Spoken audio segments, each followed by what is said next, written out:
Hit record. Great. Hello, everybody again. Hopefully everybody had a great week. Crazy week, I think, right? But a good week. Hopefully everyone had good weeks. Anxious to kind of get into our groups to share our experiences. But Zenka, you want to take it and let us know what we're doing tonight? Yeah, so we're going to be giving you our final assignment, you guys. And the spoiler alert is that next week is going to be connecting with love, and we've got some really fun assignments to give you at the end of class. That you're going to have a lot of fun doing. And tonight we have Dr. Tracy Friedman, who's going to be sharing with us again. She's a holistic medical professional paving the way of the future to really give her patients the total view, right? The total understanding of their health. And we're so lucky to have her tonight to share with us. And I'm going to do the 1 minute drop in. And this is the last night, by the way, that we're going to do breakout groups. So next week, we're going to just be sharing as a big group. So we'll enjoy that tonight. So here we go. I'm going to do the drop in. So.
Okay. So, do we want to get Tracy? Are you ready to go tonight? Tonight, we're going to talk about something I think that all of us at some point in our lives find elusive, and we know that we need it, which might add stress around it. And so, Tracy, when we were talking about what subjects to talk about in our group, sleep just comes right to the top, right, Tracy? And how can we have sleep become it is an important part of our life, but how do we embrace it, right? And how do we understand that sleep is a part of our day, right? Like you can't really separate your day from your night, really. So anyway, Tracy's going to kind of dig deep into sleep and some tips on how to do it better, right, Trace? Absolutely. Well, thank you for having me again. Let me share my screen one time. Here we go. So I'll start the slideshow. All right. So we're talking about sleep. So I titled it Counting Sheep. And while that sounds cliche, it happens to work to actually count sheep. It occupies your brain and kind of settles you down and winds you down. So that is actually one trick for helping you fall asleep.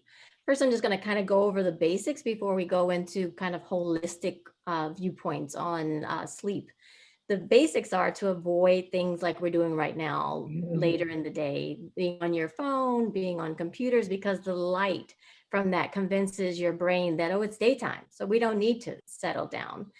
You can get the blue light glasses. I don't know if you've seen them, to kind of block the blue rays that throw the brain off. Obviously, you don't want to drink caffeine late in the day.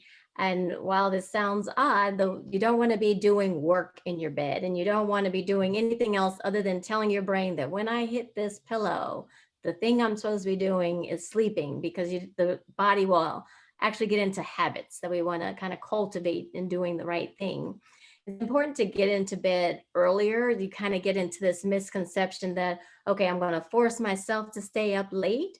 And then that way I'll be so tired, I'll just crash. But the reality is, the studies show it's better to get to bed earlier and just be consistent with it. And then you get into a better rhythm. You want to avoid heavy meals and alcohol before bed. And then it's been found that 65 degrees is the best time, or the best temperature for the body to fall asleep, because the body's meant to slow down. The metabolic rate that the body's doing is meant to be slower, and a cooler temperature helps to facilitate that. And then, of course, exercising, not necessarily too late, but exercise during the day helps you to also get the body in gear to settle down. So talking about insomnia causes, I want to give a thank you to Julia Ross. Not that I know her at all, but she's probably one of the most amazing holistic psychiatry people. She's a nurse practitioner and has been doing it, I think, since the late 80s, and doing it very successfully in terms of mood and sleep and food cravings.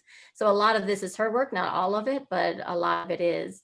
So the causes are release of cortisol, cortisol being the hormone that comes from the adrenal glands. It's a stress hormone, but it's meant to come in the daytime. And if sometimes when you can't sleep, you're off. So it's coming up at, say, midnight, when it should be coming on at 6 a.m. Serotonin deficiency, that's famously our happy hormone. All the drugs for depression are geared towards serotonin. But a deficiency actually makes it harder to sleep. Or deficiency in melatonin, we lose melatonin, which is the hormone that gets us to sleep. It comes out at nighttime, and as we age, that decreases. You can have low GABA. GABA is a hormone in your brain, neurotransmitter that tells all the very active neurotransmitters to stop. It's inhibitory. So if that's low, there's nothing to put the brakes on.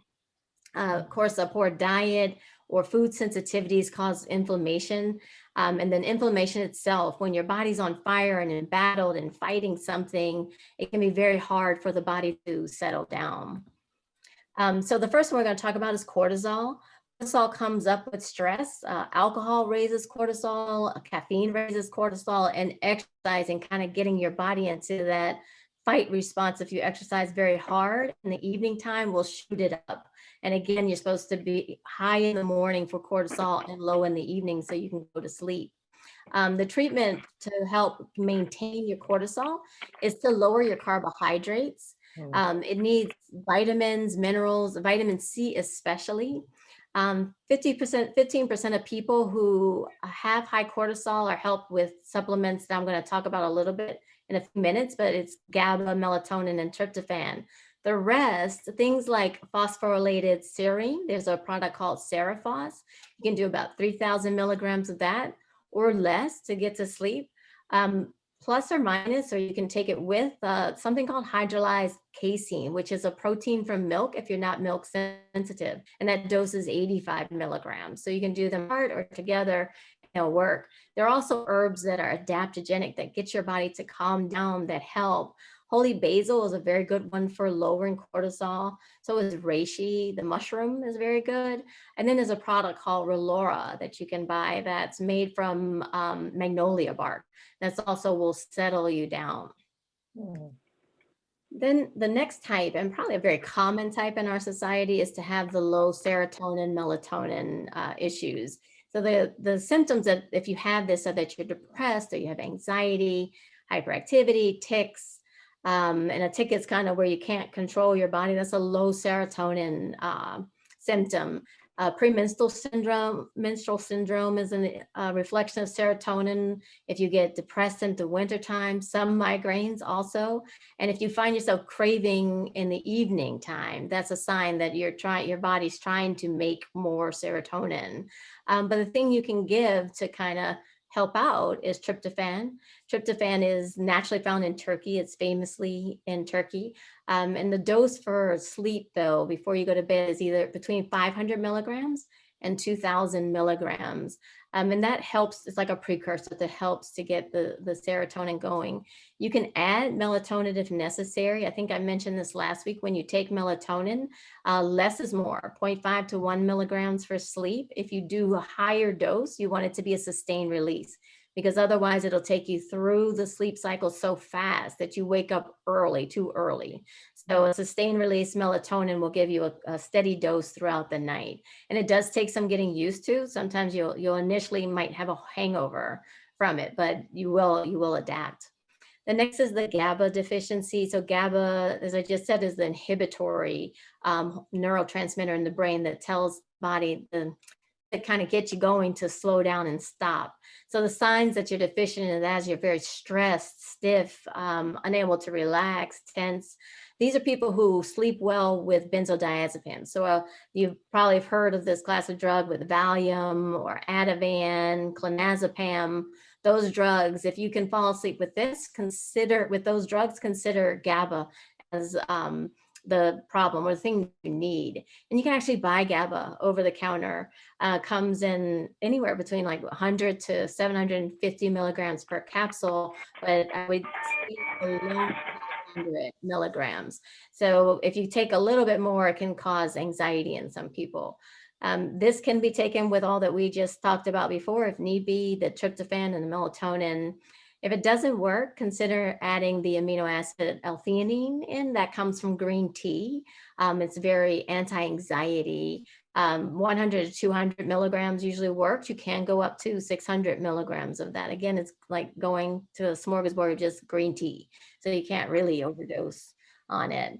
And then you just want to consider that inflammation could be on board, and that's why your body can't settle down.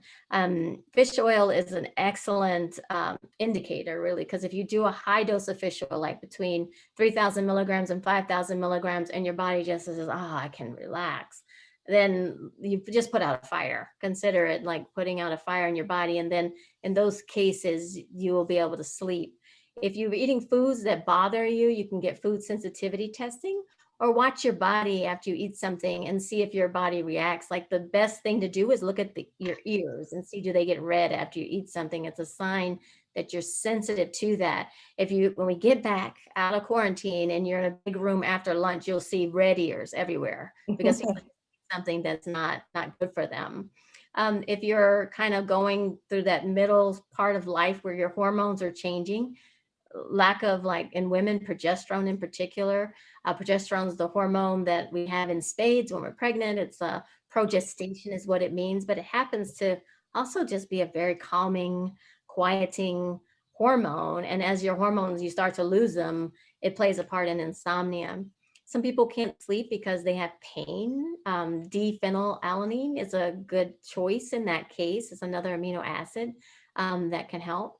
And other people can't turn off because they literally go into like a manic moment. So of course, conventional medicine has a prescription lithium, but a lithium orotate is a mineral. A lithium is naturally occurring in the soil, and at low doses, 5 to 15 milligrams, you can turn that down and get the body to relax some. There's even a little water in, it's called crazy waters, that in the 1800s, people would go swimming in it and come out fine because it was high lithium content. And you can buy that water today. And it's just, if you think of it as a drug, then you're off point. It really is something a mineral we're meant to have. Like God put it in the water, put it in the food before we depleted our soil. So that's it. If anyone has any questions, I'm happy to answer if you have a minute. Yeah, we have a minute. Dora, did you have a question? I know we were talking earlier about, when Dora and I were talking, we were wondering what your thoughts were, the amount of sleep we need to have. Does it have to be 8 hours, or what's your thought on that? Now, everyone's different. It's the one that you actually act at your peak for, and it also changes with age. So as you get older, you don't need as much sleep. So babies need like half their day in sleep.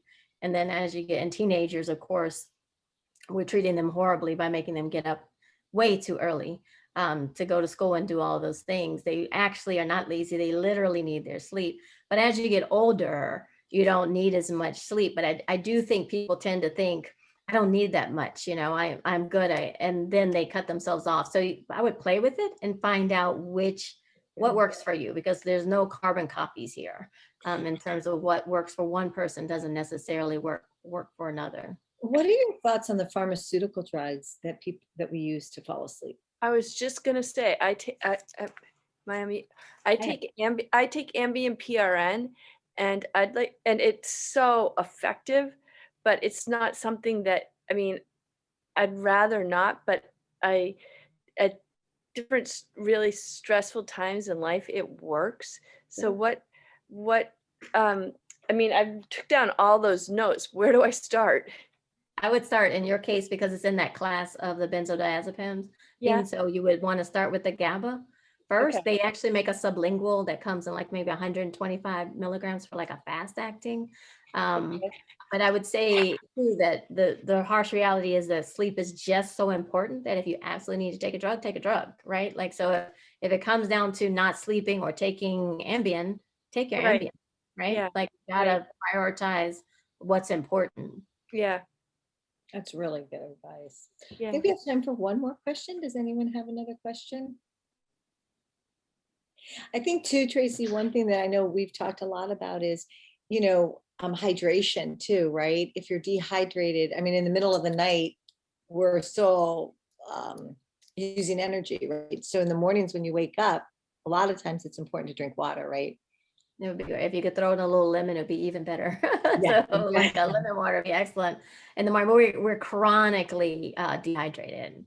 And I see someone asked about naps. So I think we probably could stand to do a little bit more napping because we don't do a good job of sleeping, right? So I think it's excellent. It's just that culturally we feel like you must be sick if you're going to take a nap. We really do come down on naps if you're above the age of 5. But I honestly think it's a great thing to do if you have the leisure, the time to do it. If you can get away with the cat naps, the Japanese have that machine you can go into that people have turned into business to create like this power napping environment so that you can just go back and get back to work. Phenomenal. I think that's phenomenal. And I think follow your body. I don't think that there's hard and fast rules. What works for most may not work for you. So you have to figure out what works for you and stand strong. If a nap works for you, then it is what it is. And don't feel like, oh gosh, how lazy of me, right? I think culturally we kind of have that sentiment. Right. A quick question. You said lemon water. Should you do that all day long or just in the morning? Yes. So from the perspective of the kidney, the lemon is the most alkaline thing you can do. The kidney manages acid base. It happens to also kind of get your bowels rolling a little bit for a lot of people. First thing in the morning, especially, the convenience of it's not there all the time. Like a lemon's not always available. And then yet water is important too. But it just adds the citrates that it has. And I think the more the better, especially if you're drinking very purified water that's acidic. Right. Lemon will bring the pH up. So if I pour a glass of water, I should just stick a lemon in it if I can. I would. I think it would be awesome. Yeah. A really quick way to do that, and I know, Margaret, you may have even taught me this, but just if you want to juice your lemons and you put them in an ice tray, right, and you freeze it, then in the mornings you can just pop in fresh lemon juice that's been frozen just into your, your mug of hot water or something, and that's just a really quick way to get fresh juice in there that you don't have to squeeze every day. So Tracy, is like an essential oil. I have lemon. Is that a drop of in that? Is that comparable to taste wise? It is, but is it health wise? So honestly, I don't know for sure. It would seem logically, it seems like it would be equivalent. Because I think that's coming from the rind or the pill. I mean, the rind, the exterior as opposed to the juice. Yeah. I think, but I'm not 100% sure, but it would seem like it should. Certainly. Well, thank you, Tracy. I know we have to get back to I loved what you said, like, do what's right for you, do it with integrity, right? Hold on to your integrity. And that's what we're talking about there when we did this past week. Anyway, so even when it comes to sleep, it's important. So thank you. I was just going to say, like if you don't get enough sleep, doesn't your brain try to do those things during the day? And it's like, it's like your brain needs that time to like get all the garbage out. You know what I mean? Yeah. No, it's going to check out. If you're like listening to a lecture or something, you need a break like every 45 minutes. You need a 15-minute break. It needs a moment. It's going to do it whether you give it or not, do it or not. And the less you sleep, the more it's going to do it. Right? It's gonna solve your problems in a daydream. Yeah. That's yeah. So Thank you so much, Tracy. Thank you so much. We'll talk soon. Awesome. Thank you. Thanks again. Love you so much. Thank you. Yeah. Love you guys. Bye. Bye-bye. Hi, Tracy. Thank you. Okay. I am definitely going to reach out to you. I can't wait to learn We more. have so much in common. We do. Yes. We talked about it, was like, yes. And yes. Yes. So cool, you guys. So cool. Love it.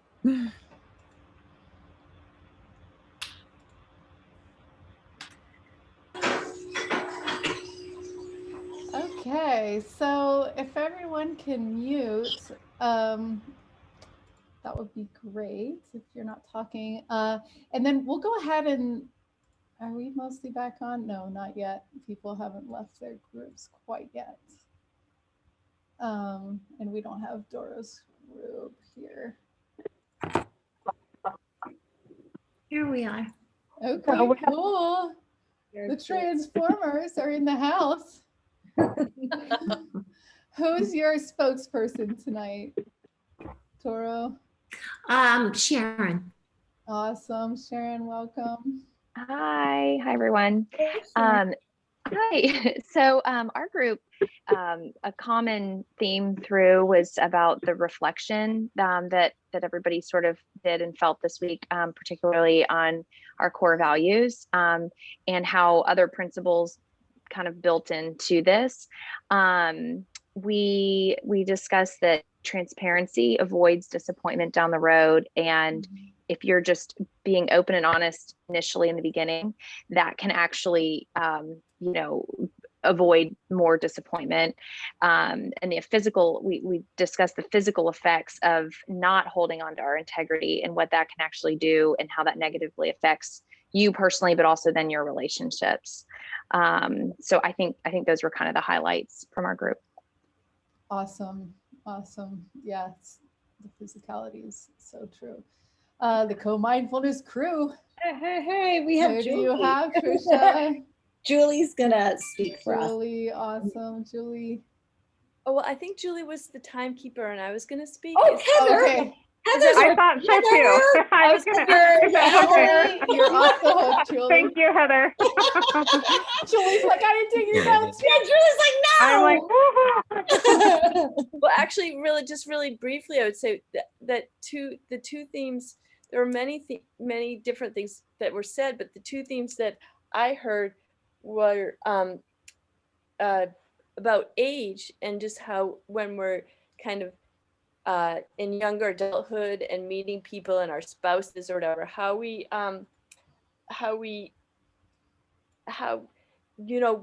it's not that we're inauthentic, we're authentic, but we definitely kind of present our best selves, our best version of ourselves. And over time, how with more season and more time in relationship, how that does grow and shift. And the other theme was just that it's in different roles, it presents different, being authentic presents different challenges. So professionally or in different roles in your life, say with children and organizations, that there are times when you can be more fully yourself and other times when you have to kind of curate it differently for professional reasons. So, and the one last thing that I would say is that oftentimes two things that came up, which like under acute stress, kind of like it takes a little while to you get thrown a curveball, and we all do, and you have to regroup and come back home to yourself and your core values and the tools that you know. So I would say I'm sure I'm missing a lot of things, but those were some of the gists of what we spoke about. The nuggets. Thank you so much, Yeah. Heather. All right, the mindfulness mavericks, the mindful mavericks. Liz. We have Alex. Awesome, Alex. Hi, everyone. We had a fantastic discussion that almost didn't end until we all got sent back here. But one of the key points was a lot of folks talked about how personal this week was, whether because you were recognizing how your integrity came from how you were raised or your faith, or because you were trying to redefine your values or find out who your values were and what your integrity was. So it was a bit more of a personal week. But a lot of us also felt that we were on a bit of a delay, so that we were still working through all the past principles and hadn't quite fully worked on this one just yet. But it was nice to hear how everyone brought up the past principles that we've been learning. Pretty much everyone did, whether it was breathing or whatnot. So that was great to hear. And we also were talking a lot about how this is, Margaret brought up a great example of how this is a mountain we're climbing. And by taking all these principles, by holding our integrity, we're going to end up with stronger relationships, or we're going to end up minimizing or growing through the relationships that maybe we shouldn't have, which brought up a great point about the idea of it's the quality of your relationships you have, not the quantity. And I want to shout out Bryn for plugging the Health Good podcast with Dr. Vivek Murphy that talks about this too. So we had a great discussion in our group. Awesome. Awesome. So Anne is representing the Transformational Titans tonight.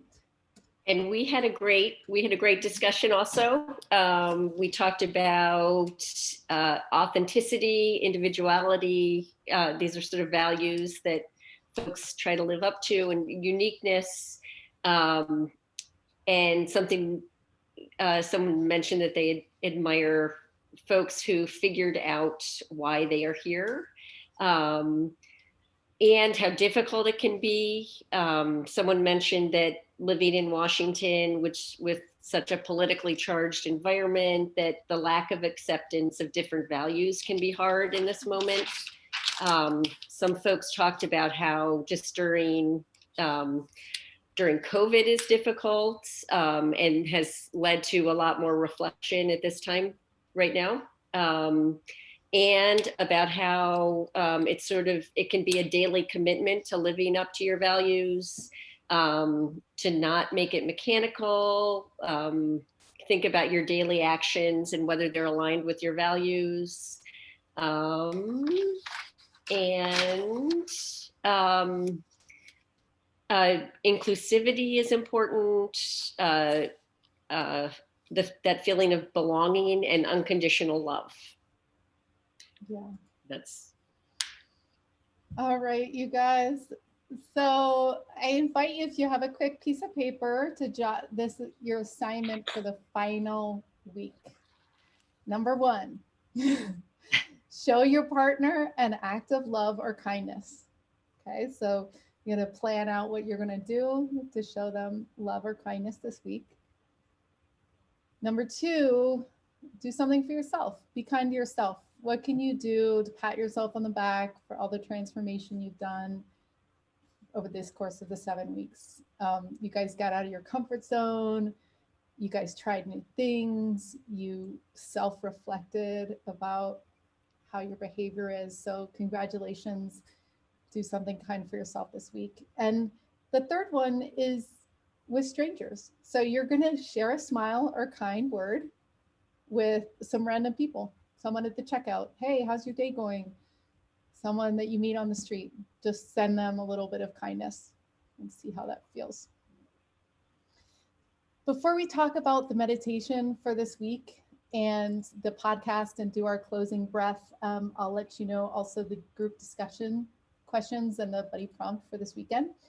So the group discussion is, what act of love or kindness are you going to show your partner this week? And what do you take the most pride in from these last 6 weeks, right? And then for the buddy call, you're going to share what act of kindness you did for yourself, right? Share how you're giving yourself self-care. And then for your private journal, if you're doing that, has someone in your life shown you love and kindness, and how did it make you feel? So yeah. And Doro, do you want to share a little bit about what you're up to this Sunday for the meditation? And again, it's on all the emails we send you. It's on the very bottom. If you haven't signed up and want to do it, you can. You can also check out the Spotify recordings. Yeah, I hope you'll join us. It's 8 o'clock, 8 to 8:30 on Sunday. And then if you miss it, you can go to Health Gig and listen there. But this week is going to be called Dealing with Uncertainty, because we live in this uncertain world, and we just need tools. So dealing with uncertainty. Yeah. And then this week on our podcast, we're really excited. Does anybody see Molly's Game, the movie Molly's Game?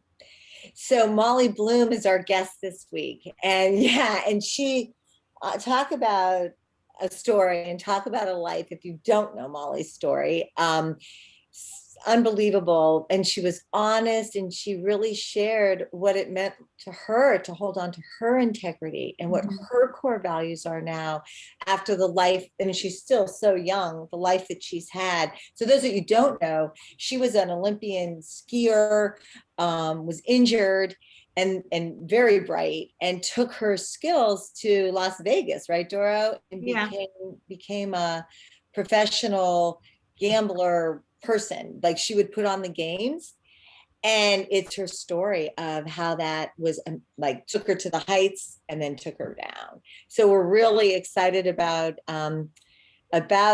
at first getting to know Molly, and is fabulous, and then also this podcast is really worth the time and listen. So that's out today. Awesome. Okay, guys, so we're going to do a closing little centering breath so we can go back to our evenings with our families and friends and coworkers tonight with some energy from our minute of silence. So here we go.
Thanks, everyone. The coaches will stay on. If there's any questions that you have, feel free to just hang here, and we'll try to answer any questions. And we'll see you guys next week.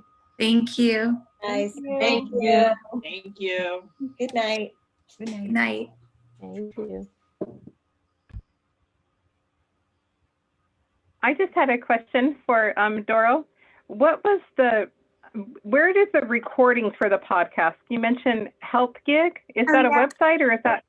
So if you go to healthgigpod.com.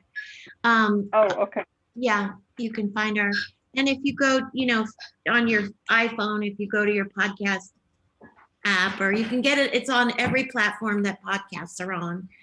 Yeah, Apple Podcasts, Spotify, SoundCloud. It's even on our YouTube. And you can also find it, Julie, on all the emails I've been sending out, reminder, on the bottom. You can click on that. But is that the recording, or is that just the link for the one that's upcoming? It shows the recording too? Okay, so there's two events that happen with BB&R. One is the meditation, which is on Sunday night, which you can attend live. It's kind of like this. It's like a Zoom. And that's in the email. And then that's also put into the podcast loop. And then you can listen to the podcast with these luminaries and famous people that are once a week. Yeah. Okay. Does that make sense? Thank you for clarifying that. All right. Have a great week. Thanks so much. Take care. Julie. Bye-bye. Thank you. I just wanted to make sure you got the text from Grace. Yes. Did you get that? I just wanted to make sure, and I'll talk to her so that she knows that we're meeting next week. And Right. I just wanted to tell you guys that I listened to Keith Mitchell and I really liked him. She's amazing. He is incredible. Yeah. Really. You know, when I first like, oh, professional football player, and I saw the picture, I'm like, I made a first impression. It was, I was dead wrong. Yeah. He went out to Gasparilla for the wellness experience. The retreat. Did he? Yeah, he was part of that too. So did he teach yoga at your experience? Yes, yeah. Wonderful. He led the yoga. Yeah, it was really great. Yeah, he's amazing. It was good. So I just wanted to make sure that you got that, Trisha, and I'll talk to Grace. So Yeah, bye. okay. We'll see you next week. Bye. Good night. Good night. Thank you. Good night, Miss Kathy. Lady Sayer. Bye. Dora, I just wanted to tell you some good news that I got today. What? You know, your daughter knew about my stage 3 cancer, right? Yes. The email I sent you. I have good news. 1 year, we have cleared. We are now on a 6-month checkup. Amazing. That's awesome. Warrior, fighter, survivor. But before Christmas, I got my port taken out. So I was like not trying to jinx myself, but my scans were last week, and we had a meeting Monday, and she's like, well, you know, port's out, numbers are better than they were when you got sick, so. Great. Awesome. Takes a strong mind, a strong body, and a strong spirit. So you did it all. Yeah. Well, and you talk about having your integrity. It's been hard because I turned down getting the vaccine 2 weeks ago from my neighbor. But I got a phone call. Along with that phone call was, hey, can you come in on Friday afternoon? We've got a shot for you. And I'm like, oh, good. That's great. That's awesome. So I just wanted to share that with you because the last time you saw me, it's been a while since I saw you in person. So, but I thought you guys would like to hear some kind of good news from us. Very good news, Michelle. Thank you. So proud of you. So good. Well, and this has been really helpful for me and for us because it's making us slow down at least once a week to kind of focus on us. Good. And I think that's what we need. And that's, hey, I love it. It's, you know, for the research and stuff. So, but I just wanted to tell you guys, thank you again for everything. And I will see you next week. Yay. I'm sorry. I'm just ecstatic because I got the official word this afternoon and it was just like, really? And then when I got my medical chart, she goes, it's officially in there. And I'm just like, I can't believe this. Oh, that's awesome. Wow. Well, celebration. Yeah, So now I've got to get, now we're getting, my Peloton comes in 2 weeks and so a lot of it has been delayed because I've had 4 surgeries in a year. Well, so upward. It's wonderful. Yes, yeah, it is. So great, Michelle. You look so healthy. You really. do. Yeah. Great. I'm a water addict, and I'll be the first to tell you. That and watermelon. Watermelon kept me from dehydrating, and that's what they told me to have watermelon and water. That's so because it would help me get through treatments. It was weird, but yeah, it's yeah. And I'm one of the young ones, and I tell people you don't know until something like it happens to you with being diagnosed with stage 3 colon cancer, and it's can't have kids, but guess what? I get to live, so it's a fair trade-off. That's kind of how and then hopefully the door will open up for adoption for us. So we're just kind of taking each step by step. So, all right, ladies. Well, thank you. Thank you. Yeah, good night. Thank you. Good night. All right. Good night. Good Take night. care. Oh, how sweet. Yeah. Great It's news. yeah. It's wonderful. Wonderful news. Hey, Vivian. She may have just have her phone on. Oh, okay. Okay, I'm gonna stop the